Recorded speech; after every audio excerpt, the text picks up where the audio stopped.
Boa tarde, família. Mais um vídeo no canal. Desde já agradecendo a vocês, todas e todos, por estarem fazendo as inscrições no nosso canal, ativando o sininho de notificações, deixando o like de vocês, compartilhando nossos vídeos.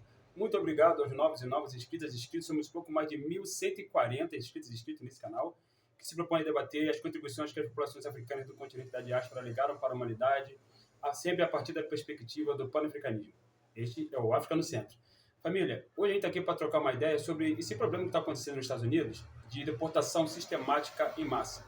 Muitos de nós, família, acreditamos que a língua inglesa nasceu nos Estados Unidos. Não por acaso nós temos vários cursinhos aí de inglês, né? CNA e etc. Né? O que acontece é que, na verdade, lá só se fala inglês porque a história registrou que houve um processo de migração em massa de europeus para aquele território denominado o norte do continente americano. Importante sempre salientar, a América é um continente e não um país. Dito isso, aquele território ali, anteriormente à chegada de europeus trazendo a língua inglesa, ele era ocupado por populações indígenas, populações autóctones, populações nativas, com suas mais diversas formas de se organizar, suas diferentes formas de se autodenominar, como Oklahoma, Daytona, Dallas, Dakota, Seattle e etc. São nomes de sociedades nativas, família. Né? Só que hoje esses nomes estão em cidades, em regiões daquele território ali. Foi praticamente o que restou das sociedades nativas quando chegaram escoceses, principalmente ingleses, irlandeses, holandeses, que vão fundar uma cidade chamada Nova Amsterdã, que posteriormente será chamada de Nova York, porque ela vai ser controlada por pessoas da família York. Lembrando que lá na Inglaterra teve uma guerra entre os York e os Lancaster, chamada Guerra das Duas Rosas, mas não é disso que a gente está aqui tratando. A gente está tratando de um processo que, a partir do século XVI, no contexto da contra-reforma que a Igreja Católica empreendeu para perseguir protestantes que estavam abandonando a Igreja Católica e se voltando para as ideias de Martinho Lutero, muitos desses protestantes europeus migraram para o norte do continente americano. Inclusive, eles foram chamados de peregrinos, pilgrims, né, como eles se autodenominam lá. Inclusive, existe um produto chamado aveia Quaker. Quaker é um grupo de pessoas que eram ligados a dessas denominações protestantes, diversas delas, calvinistas, etc., que foram para os Estados Unidos. Era uma seita. Então, estamos falando de um território, né, que, a partir do século XVI, começou a verificar, a registrar invasões de pessoas brancas anglo-saxões indo para lá, né, fugindo da perseguição católica na Europa. Quando essas pessoas protestantes chegam, essas pessoas começam a combater os indígenas que já estavam lá anteriormente, falando, né? Já estavam lá anteriormente. E como é que essas pessoas protestantes, né, viam os indígenas? Como seres inferiores. Viam os indígenas como pessoas, ou melhor dizendo, não seres humanos.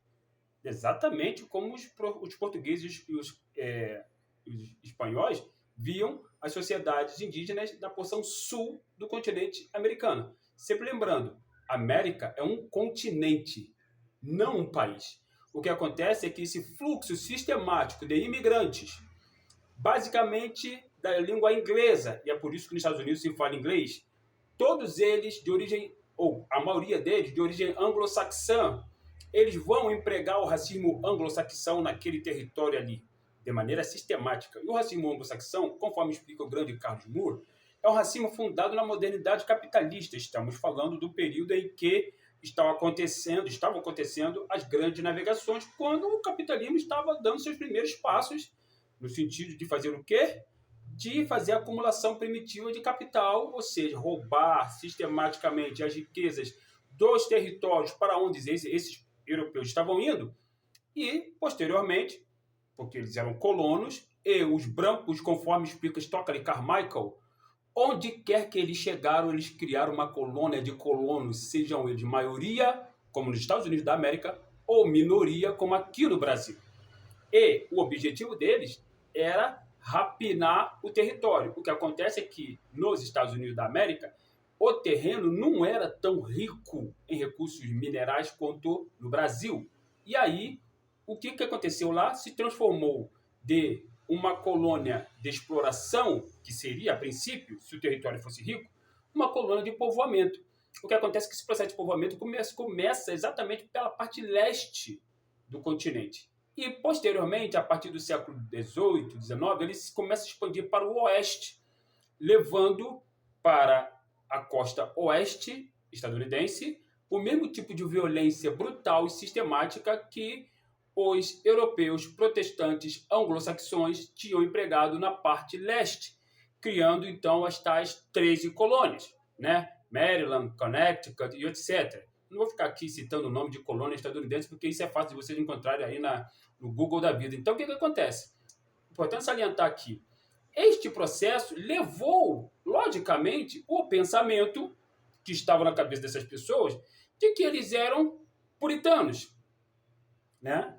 Que eles eram o povo escolhido por Deus, que, inclusive, mais tarde, essa visão de povo escolhido por Deus, que não está só na cabeça de protestantes, melhor dizendo, de hebreus e árabes, está bem na cabeça dessas pessoas europeias que tinham certeza, graças ao renascimento cultural europeu, que Jesus, Maria, José, Pedro, Adão, Eva, esses personagens bíblicos todos, eram brancos como eles.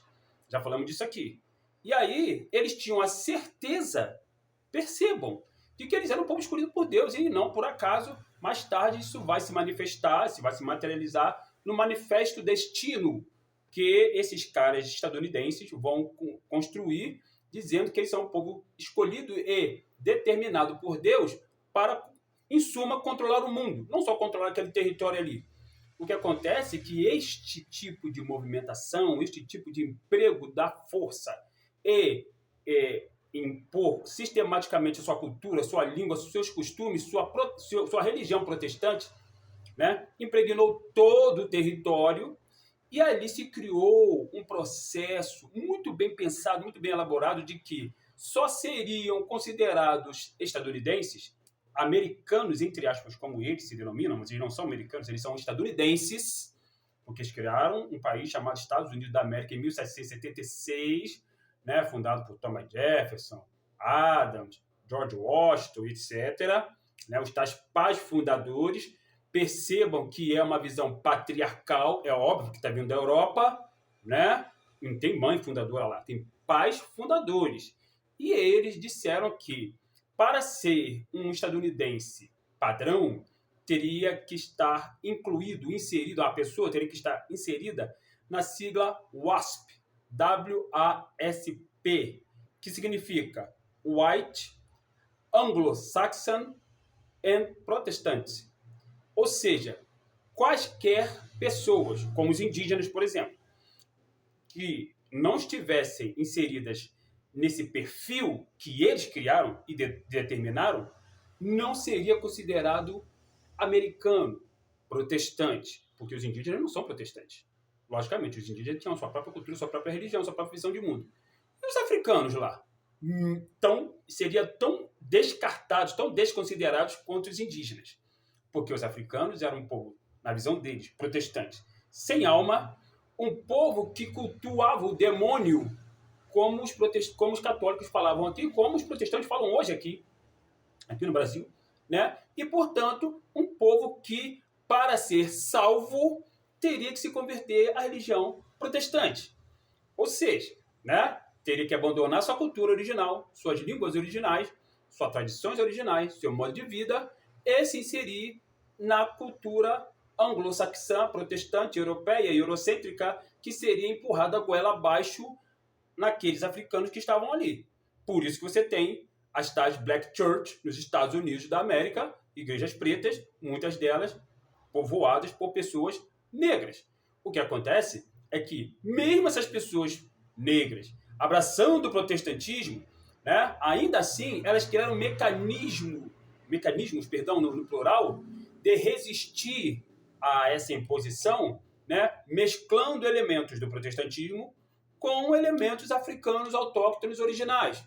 Aí você vai ver a criação dos spirituals, por exemplo, do blues, do jazz, do rhythm and blues, do rap, etc.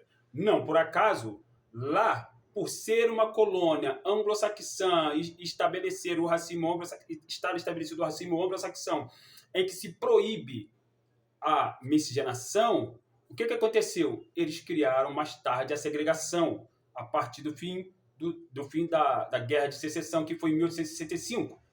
Com a segregação, já estava estabelecida ali, né, culturalmente falando, na psique dos africanos, a impossibilidade deles, por exemplo, tocarem tambor. Então, como é que eles faziam para se divertir? Né? Usando os próprios corpos para fazer o som. Né? Por isso que no rap existe o beatbox. Né? Existe essa coisa no rap. Vem daí, família. Então, foram formas que o nosso povo encontrou para resistir a essas agressões racistas, que protestantes, é sempre bom lembrar isso, protestantes não são cristãos, são protestantes. Já explicamos isso aqui. Protestantismo é uma coisa, catolicismo é outra coisa, cristianismo é uma outra coisa. Essa galera é protestante, nas suas mais variadas visões do protestantismo, impuseram os africanos lá. E aí, ao término da Guerra de Secessão, se criou a Ku Klux Klan, né? Com a carta branca, literalmente, para caçar, enforcar e linchar africanos, não importa se era rico, se era pobre, se era protestante, se era católico, se era ateu, não importa. Bastava ser preto para cair nas garras da clã, que existe até hoje com a anuência do Estado dos Estados Unidos da América. Sempre bom a gente lembrar isso, que eles permitem que a clã exista, né? Mas o Partido dos Panteras Negras, Legítima Defesa, uma organização criada para defender os africanos lá, este partido ele foi sistematicamente perseguido, seus integrantes foram mortos, foram presos ou foram exilados, tiveram de se exilar. E aí, família, por que é importante a gente salientar isso? Porque muita gente, entre nós, entre nosso povo, glamoriza a vida dos negros, glamoriza a vida dos estadunidenses de uma forma geral, né? E querem morar lá. Só que, atualmente, o que está acontecendo é que o atual presidente, que é racista, né? E que é ligado à clã, e que é ligado a grupo de supremacistas brancos, não por acaso, o tal Elon Musk, dono do X, dono do Twitter, fez o gesto nazista na frente de todo mundo, descaradamente, por quê? Porque eles perderam a vergonha, né? Não por acaso, então, o que está acontecendo? Esse processo de sistematicamente expulsão de quaisquer imigrantes de lá. Esses imigrantes que estão sendo expulsos, eles não são italianos, por exemplo. Muitos deles não são italianos, porque os italianos são brancos, embora não sejam anglo-saxões. Italianos vêm de uma origem latina, mas igualmente euroasiática. Esses imigrantes que estão sendo expulsos de lá não são alemães, não são holandeses, não são escoceses, não são irlandeses. São basicamente aquilo que os estadunidenses chamam de latinos, que são os porto-riquenhos, os caribenhos, né? O pessoal que nasceu na Colômbia, Honduras, Porto Rico, Cuba, principalmente brasileiros, né? Se bem que eles não consideram os brasileiros como latinos, né? Porque para eles, latinos são pessoas brancas, né? Mas não de origem anglo-saxã, porque o racismo deles pressupõe a pureza racial. Lembrando sempre que não existe ser humano biologicamente falando puro em lugar nenhum do planeta. Né? Já explicamos isso aqui diversas vezes. Mas na cabeça de racistas, adeptos da visão xenofóbica de Adolf Hitler, na cabeça dessa galera que faz gestos nazistas que são ligados aos supremacistas, né? Que são ligados aos confederados, na cabeça deles, os imigrantes são tão culpados por tudo de ruim que está acontecendo nos Estados Unidos, como para Adolf Hitler, os judeus eram culpados pelo aquilo que a Alemanha estava passando entre o início do século XX e meados do século XX, quando Adolf Hitler simplesmente confiscou todas as propriedades dos judeus brancos e os expulsou ou os colocou em campo de concentração nazista na Alemanha e depois na Europa nazista. Lembrando que para fazer isso, Adolf Hitler contou com a ajuda da IBM, International Business Machines, Máquina de Negócios Internacionais, que era uma empresa estadunidense cujo dono, Thomas J. Watson, era cônsul dos Estados Unidos da América em Berlim na época da construção do Terceiro Reich. Então percebam que o que está acontecendo agora, lá nos Estados Unidos da América, com essa deportação sistemática em massa de imigrantes, é muito parecido com o que aconteceu recentemente, ou seja, algumas décadas atrás, na Alemanha nazista e também na Europa nazista. Percebam, é muito semelhante. Você escolhe um culpado pelas suas mazelas e expulsa esses culpados de lá, porque esses culpados, entre aspas, na visão deles, anglo-saxões, racistas, eles não são dignos de estarem ali, porque eles sempre quiseram criar um país branco, mas eles precisavam dos pretos e dos latinos para serem mortos nas guerras que eles criaram, como a Guerra do Vietnã nos anos 60 e 70. A Guerra do Vietnã que ocorreu no contexto de Guerra Fria, onde muitos latinos e muitos negros morreram dando a vida por nada pelos Estados Unidos da América, que os odeia, que os expulsa de lá. Por isso que o grande Muhammad Ali, muito bem informado e educado por Malcolm X, se recusou a lutar no Vietnã. Por exemplo, porque Muhammad Ali, chamado anteriormente de Cassius Marcellus Clay, né? Ele era adepto da nação do Islã, especialmente porque ele ser preto. Então, naquele contexto ali dos anos 60, né? Logicamente que estava todo esse processo que eu acabei de falar dos Panteras Negras, tudo acontecendo ao mesmo tempo, a morte de Martin Luther King, o assassinato de Malcolm X, tudo isso acontecendo, Muhammad Ali simplesmente se recusou. Por quê? Porque ele tinha que dar a vida dele, preciosa, em prol de um país que odeia pretos, em prol de um país que odeia imigrantes, embora este país tenha sido construído exatamente pela mão de imigrantes. O que acontece é que esses imigrantes que são bem-vindos lá são aqueles imigrantes que, por exemplo, são oriundos da Escócia, como a mãe do Donald Trump. A sua mãe, ela é uma imigrante escocesa que chegou lá no início do século XX, com 17 aninhos. Então, Donald Trump não é, como nunca poderia ser, nenhuma pessoa branca é um estadunidense, ou melhor dizendo, um norte-americano autóctone. São todos imigrantes. Mais do que isso, todos invasores. É importante a gente salientar e colocar nesse contexto, família. Estamos juntos sempre. Em breve a gente volta aqui para um novo bate-papo. Deixem o like de vocês aí, que é muito importante. Comentem aí abaixo aí, né? Deixem o comentário de vocês, também é muito importante. Venham fazer o meu curso de letramento racial, está disponível para vocês. Me procure lá no Instagram, @jorge.pan_africano ou @africanocentro, África com K, Hotep, Africanocentro.